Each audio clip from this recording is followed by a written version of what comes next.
Magkakababy na po. You are not playing that man again. Dahil ba mahirap kami? Ano, dahil komedyante ako? Hindi ako marunong seryoso, kaya hindi ako pwedeng seryosohin.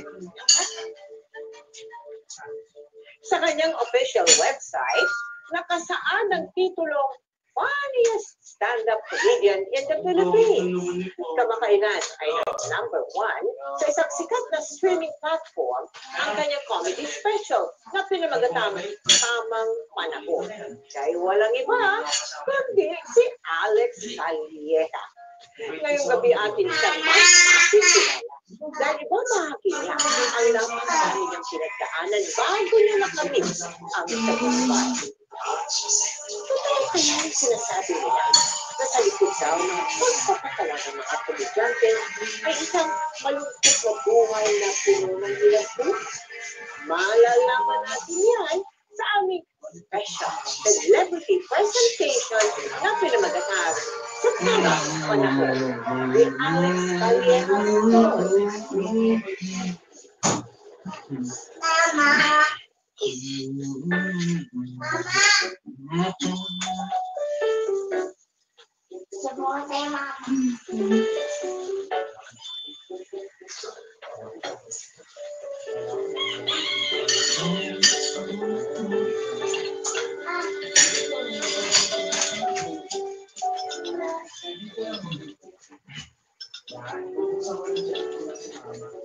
Hoy, Alex!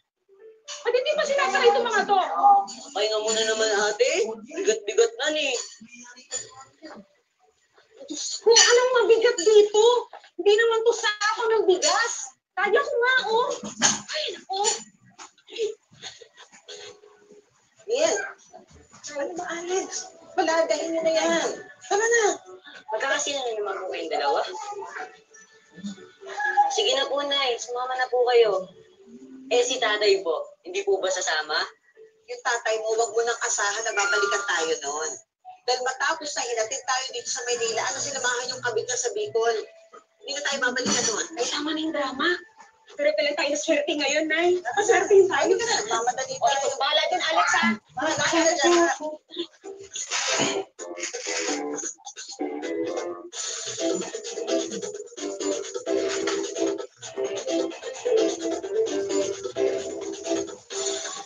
Balita ko naman, bigatin niyang pamilyang Calleja, di ba?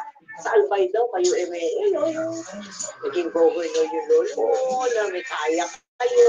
Pero kaming fast food, pero kaming sariling kuryente. Yung balita nga lang. Kailan nag-uso kayo mga problema ninyong pananalapi ng pamilya mo? Yung pinanganak ako, ang nangyari, Tita Mel, nung nasa Bicol, yung tatay ko kasi parang siya yung bunso ng bilang anak ng gobernador. Tapos isang araw nagkasakit yung tatay ko, tapos naduling siya. Ang ginawa kahit di nakapagtapos, bayaan mo lang, binigyan yung mga luho. Yung ugali na yun, nadala niya sa pagiging pamilyadong tao. Ang babae tatay ko, babaero. Para hindi siya mastorbo, dinala niya kami sa Maynila. Para pagdating sa Maynila, iwan kami. Ano yung probinsya yung tatay? Wala anong maupahan. Ang gagawin namin, pag napapahalis kami, maghanap kami nalilipatan. Lumipat kami sa container sa Santana, pinapasok River, Mandaluyong Bridge. May lagay ng mga container ba? Na kada 3 araw, pinapalitan. Doon na ako sa container ang CR namin ng Pasig River. Totoo, ano yung pag nag-CR kami, event. Kasi nagpapalakpakan yung mga tao. Touch yourself. Dumudumi ka dun sa... So, inaanaw doon eh. Dudumi na si Alex. Susunod, para posisyon. Nakasalit ka lang eh. Ito na, wala pang cellphone ako kasi printing ako.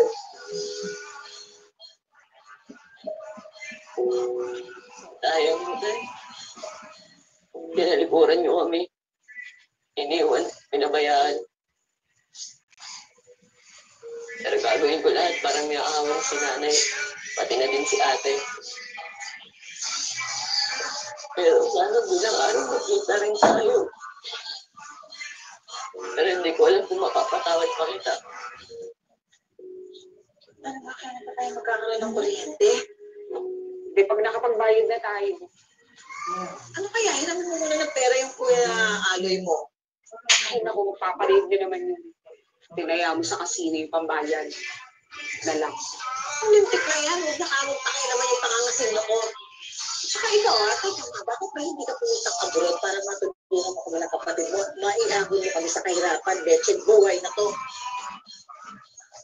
Init ang kulay. May isa ka na naman pupunta. Magkakasino ka na naman.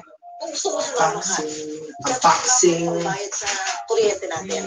Ay, kumain na lang natin ng kuryente yung hawak mong pera, Nay. Kaya nga, sumama ka kung gusto mo pa. Nay!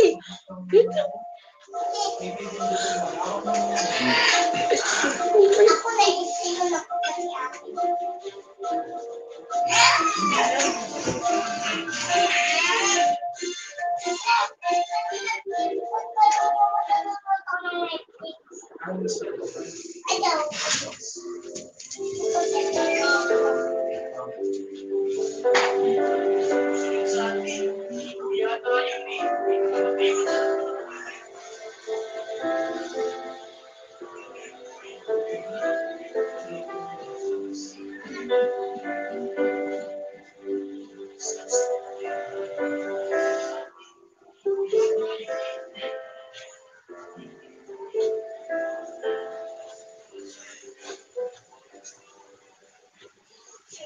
Nay, umiyak po ba kayo?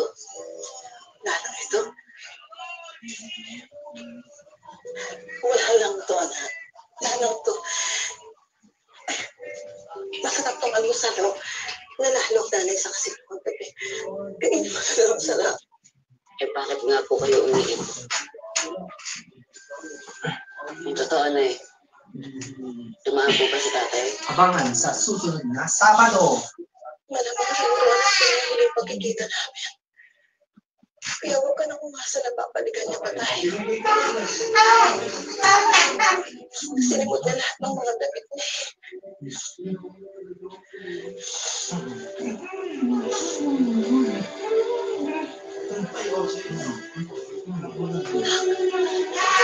Huwag kang tumulat sa tatay. Abangan sa susunod na Sabado. Respetuhin mo ang babae.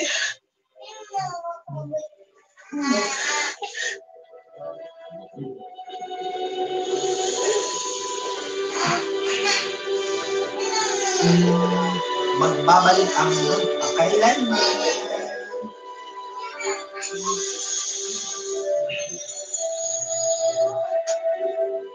Radio stations are shedding